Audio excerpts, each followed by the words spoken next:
E nesse momento de crise, há certas músicas ou poemas musicados que conseguem expressar, e nesse caso até mesmo antecipar aquelas mais profundas emoções do coração humano e do próprio estado da alma de uma sociedade inteira em um determinado momento da história.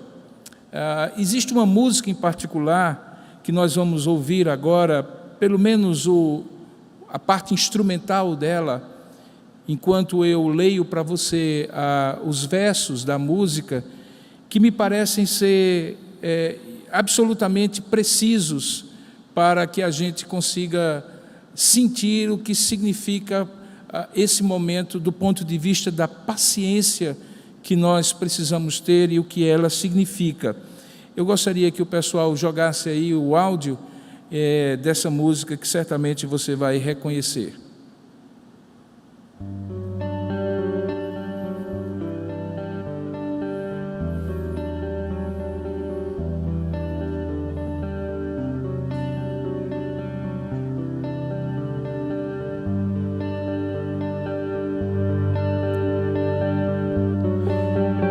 Mesmo quando tudo pede um pouco mais de calma, até quando o corpo pede um pouco mais de alma, a vida não para.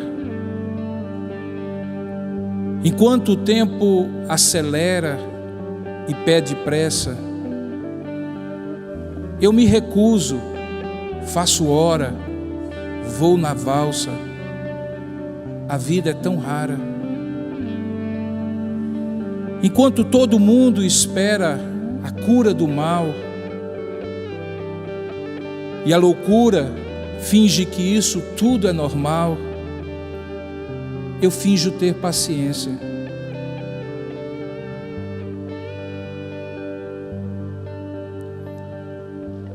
O mundo vai girando cada vez mais veloz, a gente espera do mundo, o mundo espera de nós um pouco mais de paciência.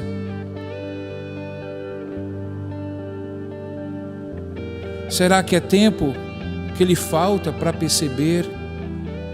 Será que temos esse tempo para perder?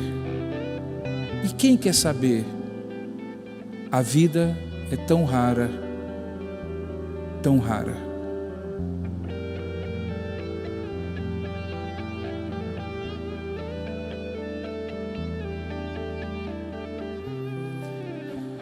Nesses dias de isolamento social, quando o tempo não acelera nem pede pressa, e por isso nem precisamos fazer hora, nem levar nada na valsa, me chamaram a atenção especialmente os versos dessa canção de Lenine.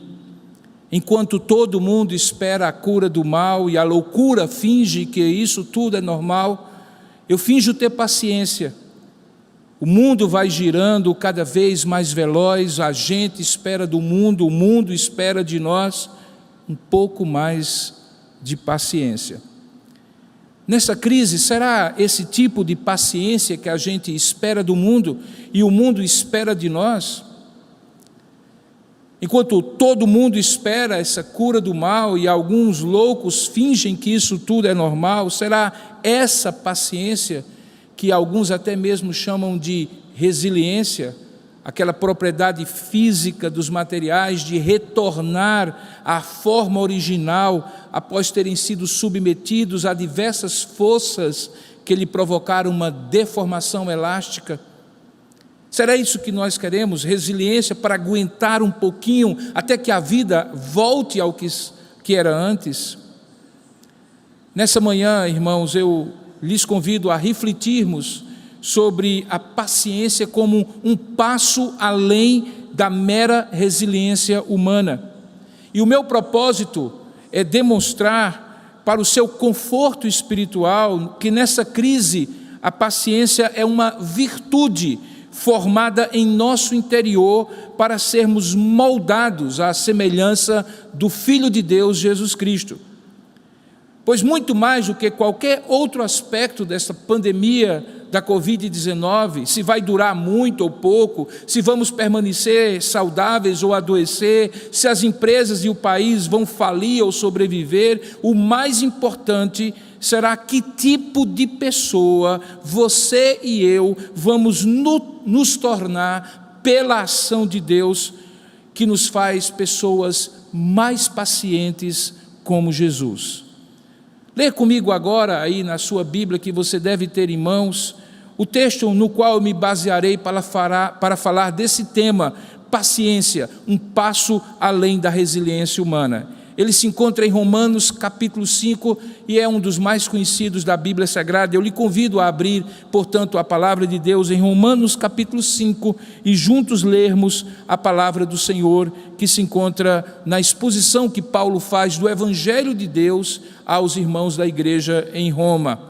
Veja o que diz Romanos 5, a partir do verso 1. Diz assim a palavra de Deus: justificados, pois, mediante a fé, temos paz com Deus por meio do nosso Senhor Jesus Cristo, por intermédio de quem obtivemos igualmente acesso, pela fé, a esta graça, na qual estamos firmes, e gloriamo-nos na esperança da glória de Deus. E não somente isto, mas também nos gloriamos nas próprias tribulações, sabendo que a tribulação produz perseverança, e a perseverança, experiência, e a experiência, esperança. Ora, a esperança não confunde, porque o amor de Deus é derramado em nosso coração pelo Espírito Santo que nos foi outorgado. Porque Cristo, quando nós ainda éramos fracos, morreu a seu tempo pelos ímpios. Dificilmente alguém morreria por um justo, pois poderá ser que pelo bom alguém se anime a morrer. Mas Deus prova o seu próprio amor para conosco, pelo fato de ter Cristo morrido por nós, sendo nós ainda pecadores. Logo mais, muito mais agora, quando somos justificados, sendo justificados pelo seu sangue, seremos por ele salvos da ira. Porque se nós, quando inimigos, fomos reconciliados com Deus mediante a morte do seu Filho, muito mais, estando já reconciliados, seremos salvos pela sua vida. E não apenas isto, mas também nos gloriamos em Deus por nosso Senhor Jesus Cristo, por intermédio de quem recebemos agora a reconciliação. Que Deus abençoe a sua palavra lida. Eu lhe convido agora, onde você está, junto com a sua família, ou mesmo sozinho, a curvar a sua cabeça, fechar os seus olhos e pedir a Deus comigo, e todos nós no mesmo espírito diante de Deus, para que Ele abra o nosso entendimento, dilate a nossa compreensão para ouvir a palavra do Senhor. Senhor nosso Deus e nosso Pai, muito obrigado pelo privilégio de poder estar aqui na Tua presença, muito obrigado pelo privilégio de poder Te adorar, muito obrigado pela presença do Teu Espírito em nós, em cada um de nós, quer estejamos juntos, reunidos corporativamente, juntos, comunitariamente, como costumávamos fazer, e era tão bom, e se Deus quiser voltará a ser em breve, assim como quando nós estamos agora aqui, na Tua presença, ainda que separados fisicamente, mas presentes na Tua presença espiritualmente. Fala, portanto, conosco, Senhor, nesse texto que nós acabamos de ler. Nos ensina que a paciência como virtude do Senhor é algo que vai além da mera resiliência de aguentar o tranco enquanto a crise passa. Ensina-nos essas verdades à luz da Tua palavra e fala conosco, é o que nós oramos juntos em nome e para a glória de Jesus. Amém, amém. Queridos, a maioria dos comentaristas afirma praticamente sem dúvidas que o capítulo 5 de Romanos, especialmente a primeira seção, que vai do versículo 1 ao versículo 11, trata dos frutos ou efeitos da justificação pela fé. Justificação essa que nos dois capítulos anteriores, o capítulo 3 e o capítulo 4, o apóstolo Paulo já havia exposto como parte da sua intenção de apresentar o evangelho aos irmãos da igreja em Roma e, consequentemente, receber deles o apoio para ir à Espanha, fronteira ocidental do império, onde ele tinha a convicção que Deus estava chamando. Pois bem, ele já tinha resumido no primeiro capítulo, no verso 6, que o evangelho para ele era o poder de Deus para a salvação de todo aquele que crê, como ele, primeiramente judeus, mas também gentios. Ele já havia demonstrado como o pecado ou a natureza pecaminosa do ser humano, comum a judeus e comum a gentios, a religiosos e a ímpios, inabilitavam, incapacitavam a todos de qualquer pretensão de serem justos aos olhos de Deus. Por isso, essa justificação dos pecadores não pode ser operada por nenhuma obra humana, só pode ser garantida porque é oferecida gratuitamente na pessoa e pela obra de Jesus Cristo na cruz. O uso dessa conjunção de ligação, logo no primeiro versículo do capítulo 5, justificados, pois, liga claramente tudo isso que eu acabei de descrever em poucas palavras e que Paulo estava falando com aquilo que ele vai falar a partir de agora. Podemos então identificar que, uma vez justificados pela fé, determinados efeitos podem ser claramente vistos como decorrentes desse novo estado legal de não haver nenhuma condenação mais para aqueles que foram justificados pela fé. A justificação garantida pelo sacrifício substitutório, vicário de Jesus Cristo, produzia agora efeitos vivificadores, assim como a antiga natureza do pecado produzia efeitos espirituais devastadores, tais como a escravidão espiritual, a condenação eterna e a completa infelicidade na vida.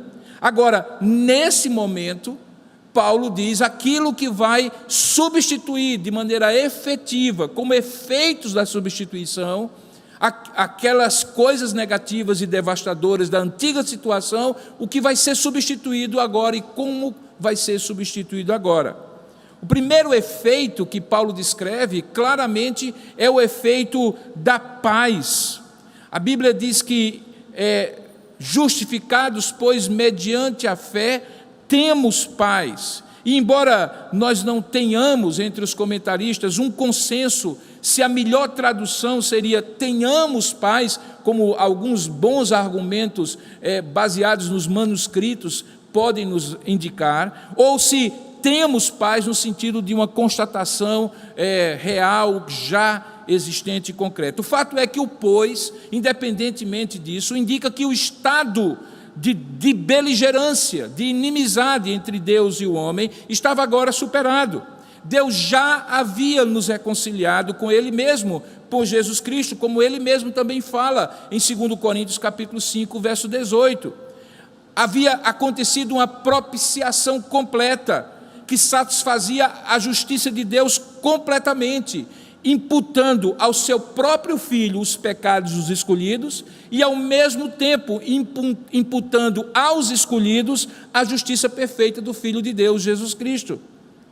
Isso é o que a teologia chama de justiça duplamente imputada.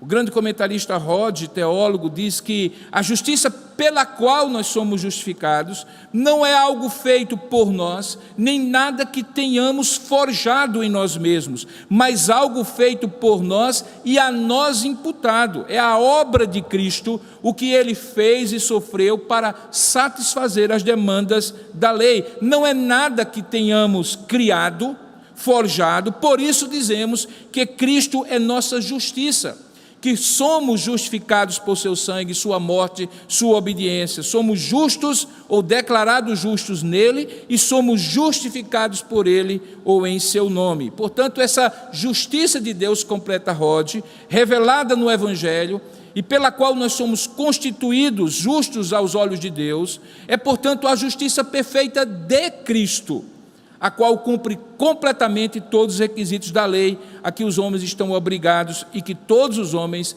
têm quebrado porque todos pecaram.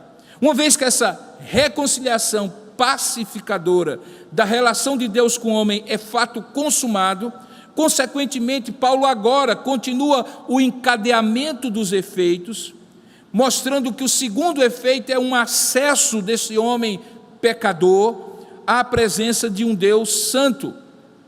Justificados, pois, mediante a fé, temos paz com Deus e também temos acesso a Deus. Esse acesso é algo novo para um homem pecador que não tinha possibilidade de se aproximar de um Deus santo. Lhe era impossível, mas agora torna-se pleno, a ponto de vivermos uma relação de graça, de favor, de boa vontade de Deus para conosco. E sim, assim, enquanto a paz parece ser o efeito imediato da justificação, a graça passa a ser o estado contínuo dessa nova relação na qual o redimido está inabalavelmente e definitivamente firmado. Ele jamais sairá ou cairá desta graça. Esse estado, continua Paulo, se constitui num prenúncio da alegria gloriosa do estado eterno nos céus. Veja que a expressão no verso 2 diz que nós nos gloriamos também na esperança da glória de Deus. Mas ao mesmo tempo, enquanto esta glória plena de Deus não chega, nós também nos gloriamos, diz o texto, até mesmo nas tribulações. Então, dentro do raciocínio de Paulo, a ideia é que essa graça garante o céu para o crente, mas também sustenta o crente nesse mundo, com uma gloriosa esperança, enquanto alegra o seu coração para vencer as tribulações da vida. É bom lembrar que a mesma palavra usada aqui para tribulações, a palavra grega thlipsis, também se encontra naquela famosa expressão de Jesus aos seus apóstolos em João capítulo 16, verso 33, quando ele diz: no mundo tereis aflições. Então, aflições, tribulações são realidade, mas tende bom ânimo, eu venci o mundo. Essa boa animação que faz o crente se gloriar até mesmo na própria tribulação, segundo Paulo, inicia, produz um ciclo bendito que nos faz então, enfim, encontrar a palavra-chave dessa mensagem, que é a palavra paciência. Veja, ele diz assim, que essa tribulação na qual nós temos uma alegria gloriosa, antecipando a gloriosa e plena alegria celestial, essa tribulação produz perseverança, a perseverança produz experiência, e a experiência produz esperança. E agora você talvez aí esteja se perguntando: mas espera aí, pastor, o senhor não se dispôs a falar sobre paciência? Onde é que está a paciência nesse texto? Se ela sequer é mencionada, eu estou vendo aqui tribulação, perseverança, experiência e esperança, mas onde está a paciência nesse texto? No grego, a língua original do Novo Testamento, existem duas palavras que expressam o significado daquilo que nós costumeiramente chamamos de paciência. A primeira palavra é a palavra macrotimia. Ela é formada por um prefixo macro, que você já percebeu o que significa, algo grande, algo longo, e um substantivo timia ou timos, que é uma das palavras gregas para paixão ou ânimo. O timo, para aqueles que labutam nas ciências clínicas, é uma espécie de glândula linfóide primária. Ela é especializada no sistema imunológico. Dentro do timo, que fica mais ou menos aqui, ele fica um pouco na frente do coração e atrás desse osso aqui, que é o externo, os linfócitos T, as células T, são fundamentais para esse sistema imunológico adaptativo. E por isso, na antiguidade, quando se falava de timos ou timia, era aquela sensação de, quando ela era microtimia, de aperto, que a gente ainda hoje sente, como se fosse uma dor no coração, como se fosse alguma sensação ruim que fecha o nosso peito, mas ao mesmo tempo, quando era algo expansivo e havia uma macrotimia, então havia um ânimo longo. Ou seja, essa palavra é traduzida em outros lugares do Novo Testamento como longânimo ou longanimidade, macrotimia. Portanto, muitas vezes na Escritura Sagrada, paciência é associada à ideia de longanimidade. Algo do tipo, como nós costumamos dizer, rapaz, esse sujeito aqui tem uma paciência, ou então, como ele é paciente, se fosse eu já tinha estourado. A gente associa que essa longanimidade é o oposto da atitude impulsiva, irritada, que tem uma baixa resistência à frustração, se irrita quando algo lhe é desconfortável. A Bíblia diz em Gálatas capítulo 5 que essa longanimidade não é uma questão de temperamento, é uma virtude forjada pela presença da graça de Deus na vida de alguém, é fruto do Espírito. E se constitui justamente naquilo que a gente chama de novo caráter, de um homem regenerado, nascido de novo. Essa é a primeira ideia de uma palavra que normalmente é traduzida no Novo Testamento por paciência. Mas não é essa palavra que está aqui no texto. A palavra que está aqui no texto é uma outra. É a palavra hipomone. Hipomone. Ela é usada 2 vezes no texto, como você pode perceber. O que é hipomone no vocabulário grego? É a ideia de que alguém está resistindo, firme, forte, em circunstâncias irreversíveis. É algo do tipo balança, mas não cai, como naquela letra do samba antigo. Reconhece a queda e não desanima, levanta, sacode a poeira e dá a volta por cima. É aquela pessoa dura na queda, resistente. Em outras palavras, é aquela virtude forjada, do ponto de vista bíblico, pela presença da graça de Deus na vida de alguém, que não vai se desviar do propósito e que vai manter a sua lealdade e piedade a Deus, mesmo diante das maiores provações e sofrimentos. É nesse sentido que a gente diz que Jó foi paciente, ele aguentou, mas não aguentou daquela maneira sofrida apenas, ele aguentou tendo uma compreensão a partir de um determinado momento do que era o propósito de Deus naquilo. Então você agora entendeu que na tradução que você tem em português de Romanos 5, quando fala de perseverança, a ideia aqui é a ideia do fruto do Espírito Santo produzindo paciência, que não é apenas aquela resiliência aprendida e desenvolvida naturalmente, mas algo sobrenaturalmente gerado por Deus, como manifestação de uma nova natureza em Cristo. Então, quando pensamos em termos de paciência do ponto de vista bíblico, percebemos que ela reúne essas 2 virtudes vindas dessas 2 palavras, a perseverança longânima e entusiasmada. Ela é uma expressão de um coração testado pelas aflições, aprovado por Deus e que se mantém firme e fiel diante do Senhor.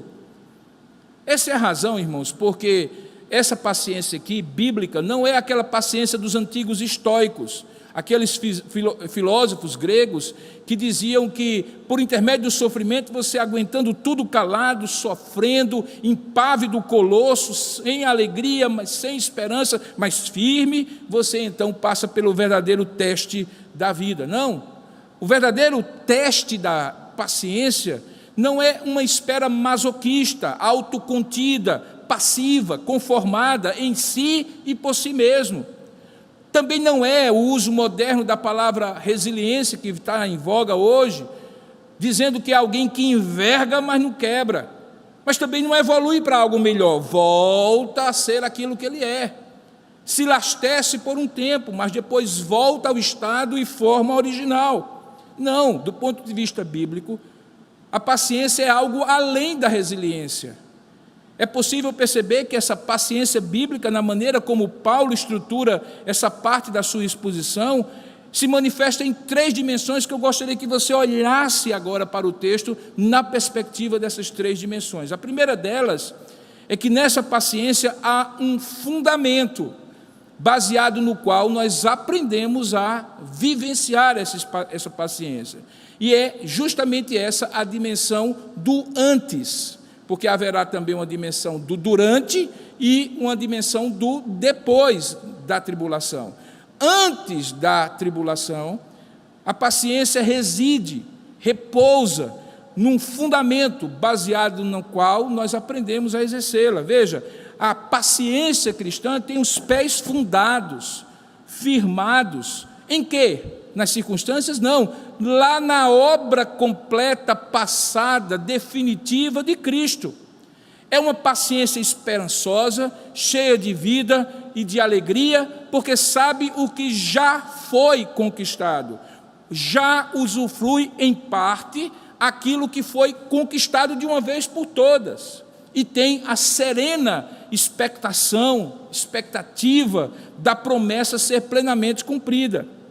Sabe aquela ideia de que você está numa fila longa, mas essa fila, porque você sabe que a ficha lhe garante o atendimento e que essa garantia dá para esperar pacientemente que ela chegue ao final.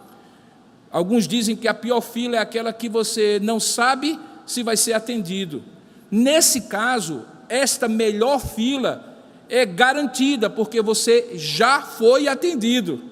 Portanto, é como se você estivesse esperando com confiança pelo que vai acontecer, só que aquilo que vai acontecer é garantido anteriormente, exatamente pelo que Cristo fez. Veja, as ações que já estão completas no texto. Veja, ele diz assim: a justificação já foi feita, justificados, pois, mediante a fé, é fato.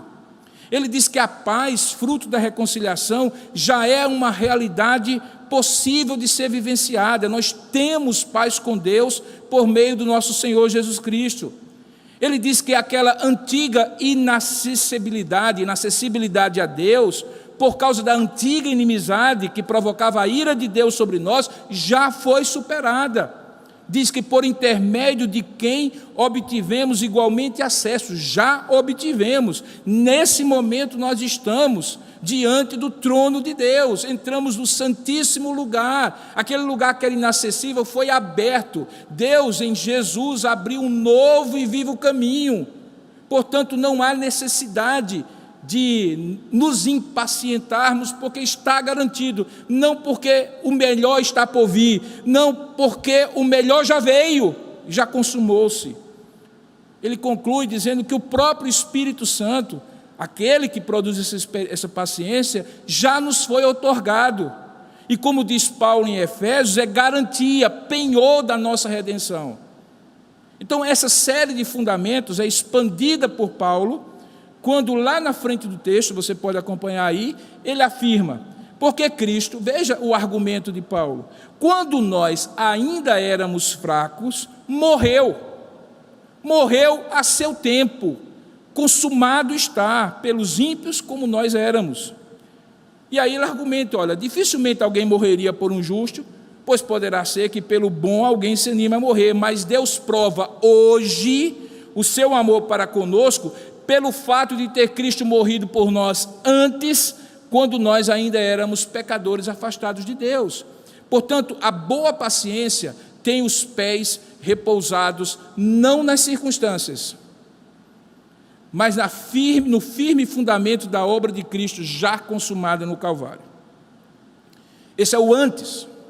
Mas durante a tribulação, há um conjunto de atitudes que afloram quando nós, por causa da tribulação, precisamos exercer a paciência.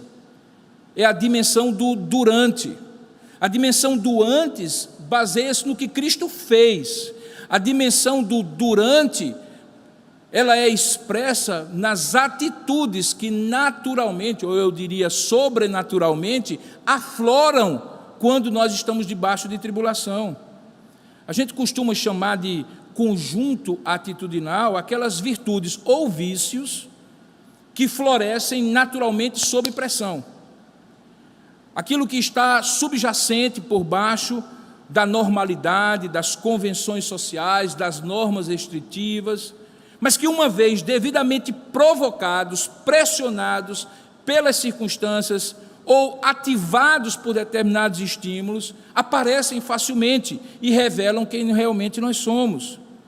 As tribulações a que Paulo se refere, ou simplesmente o sofrimento, talvez seja o maior revelador de caráter, o maior ativador de quem uma pessoa realmente é e que se expressa na hora em que o sofrimento elicia, ativa, provoca essas atitudes.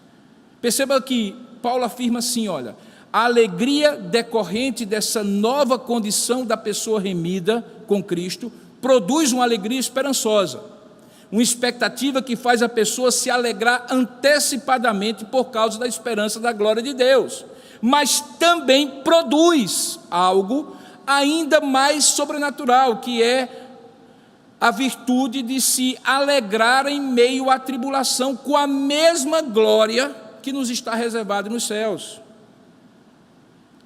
Paulo afirma que a razão é porque a alegria não está apenas no antes, na partida, mas também no processo. Alguém já disse que felicidade não é destino, é caminho, e é verdade. Mas isso só é plenamente compreendido quando a gente entende que o sofrimento, ao contrário do que eu costumo dizer quando falo sobre a angústia, não é apenas um bom amigo. Ele também é um companheiro útil para forjar o nosso caráter. O sofrimento nos humilha, irmãos, para que na nossa vida somente Cristo seja exaltado. O sofrimento revela a nossa ignorância sobre tudo, para que realce o conhecimento pleno que pertence apenas a Deus. O sofrimento nos faz curvar pelo peso da impotência, mas com a cara no chão experimentamos o poder infinito de Deus, porque quando somos fracos, diz a palavra, aí é que o poder de Deus realmente se exalta. Não é no sucesso, na bonança, na riqueza que mais se aprende na vida. Na verdade, como eu costumo falar, facilidade gera flacidez. Assim como a corda de um violão desses, que estiver frouxa, você só escuta barulho, você não escuta melodia. Ela precisa estar tensionada até o limite de não romper, mas muito além daquela flacidez que não emite som algum. As mais preciosas, as maiores, as mais significativas lições da vida, da sua vida, da minha vida, foram aprendidas na escola da aflição. E é exatamente isso que Paulo argumenta ao afirmar, e não somente isto, referindo-se à glória da esperança, mas também nos gloriamos nas próprias tribulações ou aflições, sabendo que a tribulação ou sofrimento produz perseverança ou paciência. Portanto, existe um antes, mas existe um durante. O antes repousa na obra de Cristo, o durante repousa nas atitudes que o Espírito Santo, sejam elas positivas ou negativas, no caso aqui virtuosas e não viciosas, produz quando, sob pressão, a paciência precisa ser exercida. E finalmente, nesse tríplice aspecto, o antes, durante e o depois, há um resultado final que aponta para um caráter que é formado em nós, quando a paciência finalmente dá o seu fruto. É a dimensão do depois. Na parte final do último verso que citei, Paulo conclui, e a perseverança, ou paciência, produz experiência ou caráter, e a experiência ou caráter resulta em esperança. E a esperança não confunde, porque o amor de Deus é derramado em nosso coração pelo Espírito Santo que nos foi outorgado. É curioso que aí, na sua Bíblia, a palavra experiência, ela é a mesma palavra que em outros lugares é traduzida pela ideia de caráter. E de fato é isso mesmo. Quando a gente olha o vocábulo grego e a gente olha a ideia de caráter, então a gente entende que ele é forjado na experiência. A palavra grega dokme, que é traduzida aqui por experiência, em nossa versão portuguesa, é em outros lugares na Bíblia traduzida por caráter, de alguém que foi provado, testado e aprovado. De fato, isso faz todo sentido, porque nas experiências da vida, ou nós somos provados para ser reprovados, e aí o nosso caráter é reprovado, ou as experiências da vida nos provam para aprovar, e aí o nosso caráter é aprovado aos olhos de Deus e aos olhos do homem. Isso faz parte de uma experiência ao longo da vida. Existe uma categoria de filmes que talvez nesses dias não seja lá muito bom você assistir, são os filmes catástrofe, né? Se você olhar direitinho, tem alguns clichês naqueles filmes catástrofe, né? Você sempre tem um sujeito que vai ser volúvel e que vai vender a própria mãe para se safar daquela condição. E aí ele logo mostra o caráter dele. Na menor pressão, ele abre, ele vende os valores dele, as virtudes que supostamente ele tinha quando tudo estava normal. Mas há também aquela pessoa que, aparentemente, do início da narrativa, ninguém dava nada, mas quando a pressão veio, quando o piloto sumiu, enquanto muitos apertavam o cinto e esperavam a tragédia, alguém se levantou da poltrona e foi para o lugar do piloto e assumiu. E normalmente ele é um sujeito fracassado na narrativa anterior, ele é alguém que é incompetente, que ninguém acredita nele, mas na hora da pressão, o caráter dele é forjado. E aí ele começa a demonstrar aquele conjunto de atitudes que vão forjar o caráter dele como manifestação desse fruto de Deus, da ação de Deus sobre nós. Então, observe que, apesar do caráter ser formado no processo, ele só é consumado ao final de tudo, quando Cristo definitivamente for formado em nós. Então nós estamos no meio da peleja, nós estamos exatamente no momento em que nós estamos tendo o nosso caráter forjado. Nós vamos ser daqueles que vão vender a alma, vender a mãe, vender a fé em Cristo e nos submergir na mesquinhez, na mediocridade, na deslealdade para com Deus, ou nós seremos aqueles que nesta hora, provados, seremos capazes de ter a paciência, esse caráter formado, essa perseverança alegre, firme no Senhor. Chegando à conclusão da minha exposição, a letra da música de Lenine, que eu coloquei no começo da mensagem, e que eu usei à guisa de introdução, faz uma pergunta muito significativa. Ele diz assim: será que é tempo que lhe falta para perceber? Será que nós temos tempo para perder? E quem quer saber? A vida é tão rara, tão rara. Eu acredito, sabe, irmãos, piamente, que entre outros propósitos que Deus certamente tem para essa pandemia, encontra-se o de disciplinar a nós, os crentes, cujo caráter não tem sido exatamente o caráter de Cristo. Tem sido comum, e você já deve ter ouvido de alguns pregadores, dizer que no mundo, e particularmente no Brasil, nós temos uma quantidade cada vez maior de pessoas que confessam a Cristo, mas carecemos de qualidade na igreja.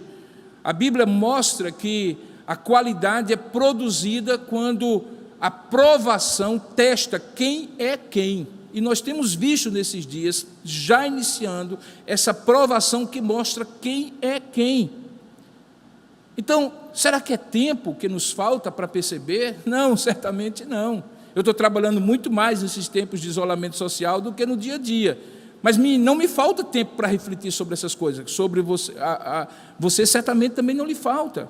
Será que nós temos tempo para perder, ao invés de aproveitar esse tempo para refletir o grau de paciência, de lealdade, alegre, de perseverança que nós temos tido no Senhor nessa luta? Ou nós já estamos nos tornando impacientes e revelando o pior de nós? Acredito que não, irmãos. Não é só que a vida é rara, as oportunidades para se aprender na vida é que são raras. E uma vez a lição sendo perdida, precisaremos de provas mais difíceis para aprender a mesma lição. É um ciclo. É um ciclo. A prova que hoje foi apresentada a nós num determinado nível leve, amanhã, se não aprendermos, será moderada, e se não aprendermos, será severa, até chegar àquele ponto que o nosso caráter precisará de um teste de vida ou de morte para preservar o nosso compromisso, a nossa perseverança, a nossa paciência com o Senhor. Essa tem sido uma prova difícil. Muitos dizem assim: nunca mais as coisas vão ser do mesmo jeito. De fato, as famílias, as instituições, a igreja têm sido afetadas por essa pandemia. Mas será que há um desejo de pacientemente aprender por meio dessa aflição Esse desejo é que o nosso caráter esteja sendo forjado, ou é que acabe logo para a gente voltar na vida normal do mesmo jeito, sem ter aprendido nada. Como tenho dito, a questão não é o vírus, nem o depois do vírus, mas é durante esse isolamento todo, as pessoas, e particularmente os crentes, terão sido transformados em pessoas mais tementes e mais dependentes de Deus. A paciência para esperar a crise passar precisará ser exercitada, sem dúvida alguma. Mas não é a mera paciência, porque não tem jeito, a gente tem que esperar mesmo. Não, é aquela virtude aprendida e forjada por Deus em nós. E nesse sentido, irmãos, há um mestre da paciência perfeita. Eu quero apresentar a você. O nome dele é Jesus Cristo. E a descrição, 700 anos antes dele existir, dele realmente fazer aquilo que é descrito, é perfeita. É a descrição de uma pessoa que pacientemente passou pelo maior de todos os sacrifícios para cumprir uma missão. Ela está descrita, a maneira como ele pacientemente se sacrificou por nós, em Isaías 53. Eu quero ler para você. Diz assim: quem creu em nossa pregação? E a quem foi revelado o braço do Senhor? Porque ele foi subindo como renovo perante ele, e como a raiz de uma terra seca, não tinha aparência nem formosura. Olhámo-lo, mas nenhuma beleza havia que nos agradasse. Era desprezado e o mais rejeitado dentre os homens. Era um homem de dores, de aflições, e que sabe o que é sofrimento. E como um de quem os homens escondem o rosto, ele era desprezado e dele não fizemos caso. Mas certamente ele tomou sobre si as nossas enfermidades, e as nossas dores ele levou sobre si, e nós o reputávamos por aflito, ferido de Deus, oprimido. Mas ele foi traspassado pelas nossas transgressões e moído pelas nossas iniquidades. O castigo que nos traz a paz estava sobre ele, e pelas suas pisaduras nós fomos sarados. Todos nós andávamos desgarrados como ovelhas, cada um se desviava pelo caminho, mas o Senhor fez cair sobre ele a iniquidade de nós todos. Ele foi oprimido e humilhado, mas pacientemente não abriu a boca. E veja que metáfora linda: ele foi como um cordeiro levado ao matadouro, e como ovelha muda perante os seus tosqueadores, ele não abriu a boca. Jesus é o nosso modelo. Ele pacientemente morreu por nós. Foi o antes dele. Ele pacientemente opera em nós pelo seu Espírito, é o durante dele.